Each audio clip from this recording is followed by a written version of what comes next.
ओम नमो भगवते वासुदेवाय। तो आज हम लोग जो है श्रीमद् भागवत के तृतीय स्कंद के चतुर्थ अध्याय का 27 श्लोक लेते हैं।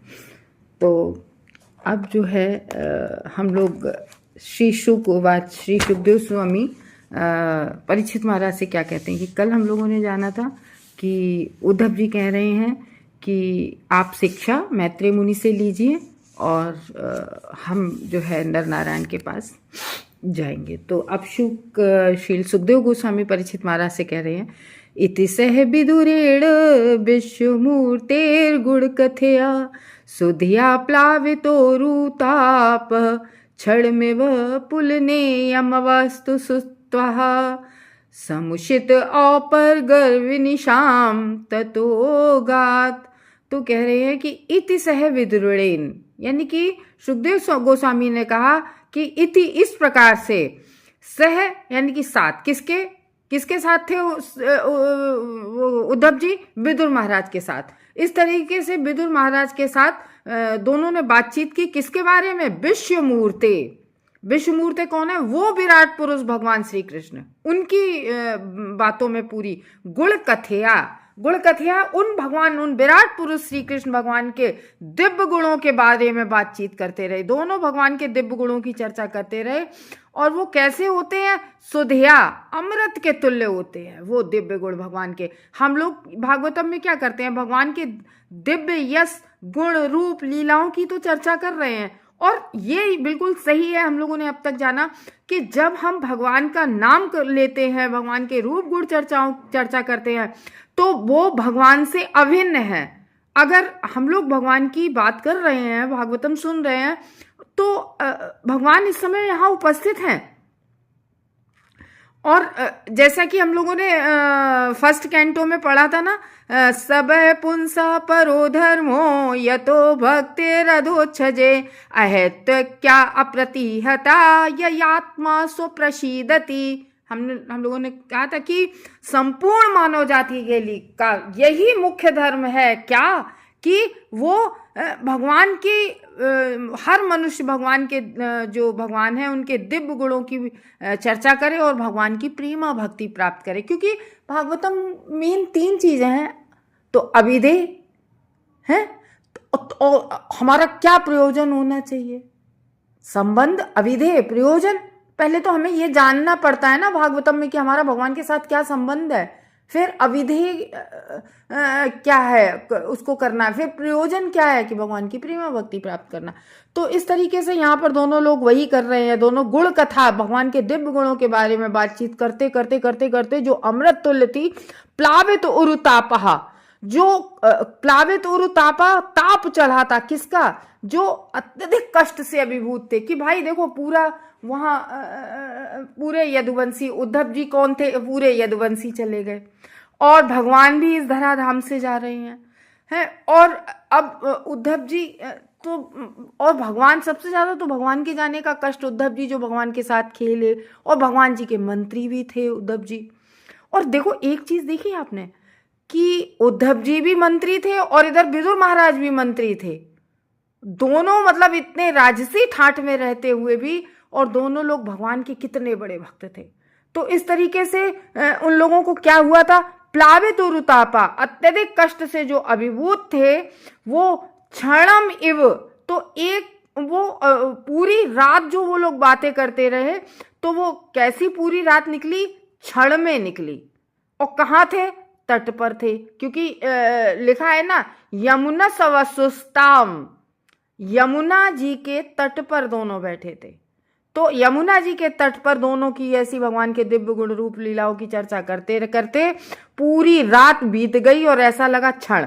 जैसे हम लोग भी ना, जैसे कोई अपना बहुत प्रिय होता है, भले ही इस भौतिक जगत से ना गया हो, कहीं दूर गया हो, तो हम लोग बहुत प्रिय है तो हम लोग उसकी ऐसे हर चीज को देख के उसकी याद आती है। और दोनों बैठे कहाँ? यमुना तट पर। कहाँ? वृंदावन में, जहाँ भगवान की हर चीज भगवान की लीलाओं से संबंधित है।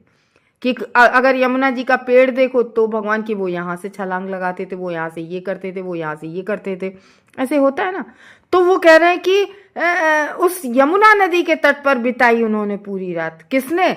औपगवी, औपगप पता है किसका नाम था? उद्धव जी के पिता का नाम था, वो इस श्लोक में आया है, औप गरेर विनेसा ततोगतात, यानी कि तो इस तरीके से वो उन्होंने वहां पर चर्चा की भगवान के बारे में, और जबकि अत्यधिक शोक से अभिभूत थे दोनों, लेकिन फिर भी उन्होंने भगवान की चर्चा करके वो रात बिताई, जो रात कैसी लगी उन्हें एक क्षण भर के लिए, और उसके बाद वहां से चले गए। हम लोग आधा घंटा भागवतम ऐसे सुनते हैं तो हम लोगों को लगता है अरे घड़ी देखने लगते ना, है ना? हाँ, और इन लोगों ने भगवान की चर्चा करते करते पूरी रात व्यतीत कर दी, और वो रात्रि उन्हें कैसी लगी? एक क्षण के समान। तो इस श्लोक हमें कुछ दे रहा है ना ज्ञान, है कि हम लोगों के जीवन का, देखो हम लोगों ने ये भी पढ़ा था फर्स्ट कैंटो में, आयु हरति भय पुंसाम। हमारी जो आयु है वो हर दिन का सूर्य जब ढलता है तो हमारी आयु को छीण करते हुए चला जाता है, हमारी आयु छीण होती है हर ढलते हुए सूर्य के साथ। लेकिन जो भगवत कथा सुनता है, जिसने एक क्षण भी कथा सुनी है, वो कथा व्यक्ति को अमरता प्रदान करती है, क्योंकि वो समय काउंट नहीं होता है। जितना भी हम समय अपना तो सोचो हमारी कितनी उम्र बढ़ी।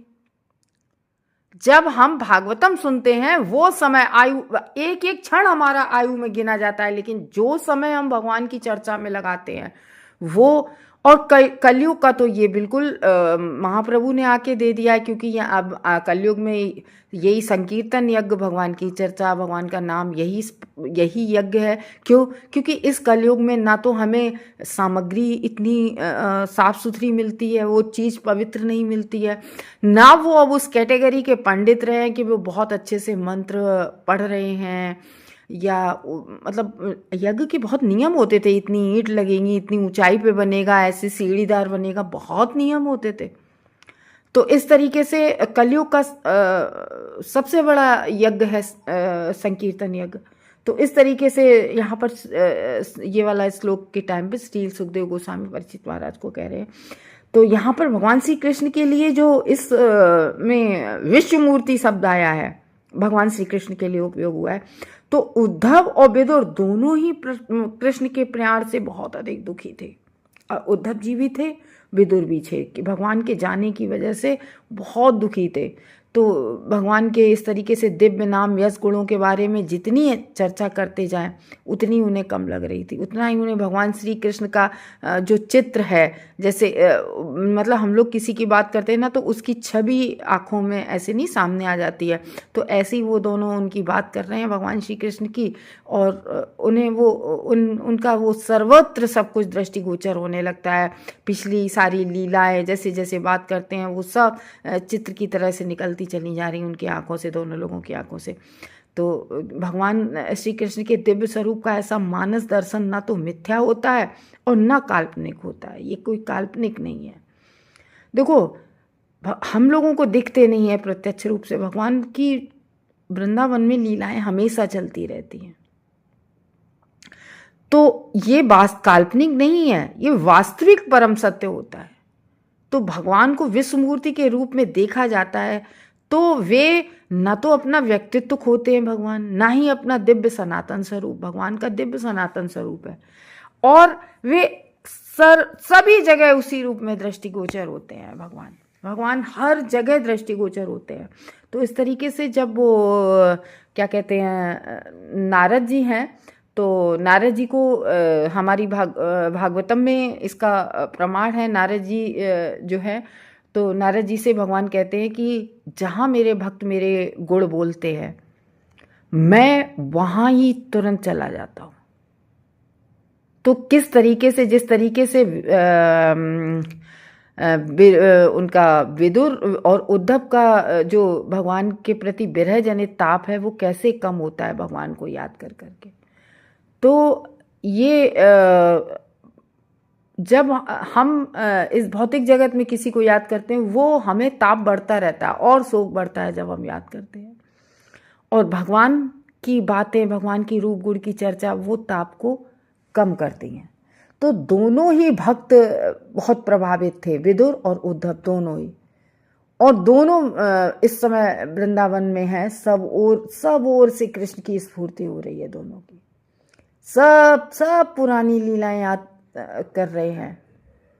तो इस तरीके से कह रहे हैं, जो भी चीज़ देख रहे हैं भगवान की याद दिला देती है, हर चीज़ भगवान की याद दिला देती है। तो इस तरीके से इसमें बता रहे हैं कि उद्धव भी किस तरीके से राजकुमारों की तरह से पले बड़े हैं और फिर भी यमुना किनारे कृष्ण कथा का आश्रय ले रहे हैं। दोनों ने रात कृष्ण कथा में यमुना जी के किनारे बिताई है। तो बहुत हंसी याद आती है कि भक्त लोग कहते हैं कि जाते हैं कि वृंदावन में अगर जाके केवल सो आओ जाके, तो उसको भी समाधि में जाना कहते हैं। लेकिन शायद हमें ये बात हजम नहीं होती, क्योंकि यहाँ पर इसी श्लोक में लिखा है कि दोनों ने रात यमुना किनारे, किसी एसी रूम में नहीं बिताई है इन दोनों ने। यमुना किनारे स्वाभाविक है, ऑब्वियसली वहाँ पर मच्छर भी लगते होंगे। तो इस तरीके से इस श्लोक से हमें बिल्कुल लग रहा है ना कि जीवन का चरम उद्देश्य जो है वो भगवत का प्राप्ति, यानी कि भगवान का प्रेम प्राप्त करना है। तो अधिक से अधिक समय हमें कथा में लगाना चाहिए कि नहीं लगाना चाहिए, है ना। तो ये बात सही है कि हमें जो ड्यूटीज़ मिली हैं, जो कर्तव्य हैं हमारे, उन कर्तव्यों को निभाना चाहिए। लेकिन हमें पैसे कमाने में इतना नहीं लग जाना चाहिए दिन रात कि हमें भगवान के लिए भी समय ना मिले, और नहीं तो समय निकालना चाहिए। क्योंकि हम इस जीवन में कितना भी नेम फेम कमा लें, और जैसे ही हमारा ये शरीर छूटता है, फिर लगता है हमने आत्मा के लिए क्या किया, हमारी सोल जाएगी कहाँ। कल बहुत अच्छी भागवत में चर्चा हो रही थी, बहुत अच्छा प्रभु जी ने डिस्क्राइब किया कि नारद जी जब 5 वर्ष के थे तो उनकी माँ मर गई सर्पदंश से। तो 5 वर्ष का मात्र बालक, और वो उत्तर की ओर चल पड़े।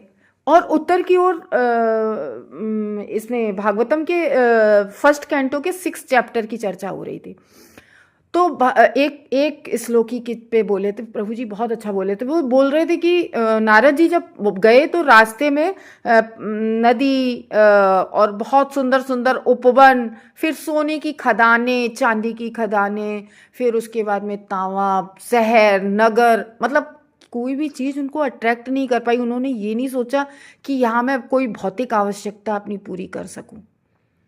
किसी भी चीज़ ने उनको अट्रैक्ट नहीं किया। वो 5 वर्ष के बालक निकल पड़े उसके लिए, भगवत प्राप्ति के लिए।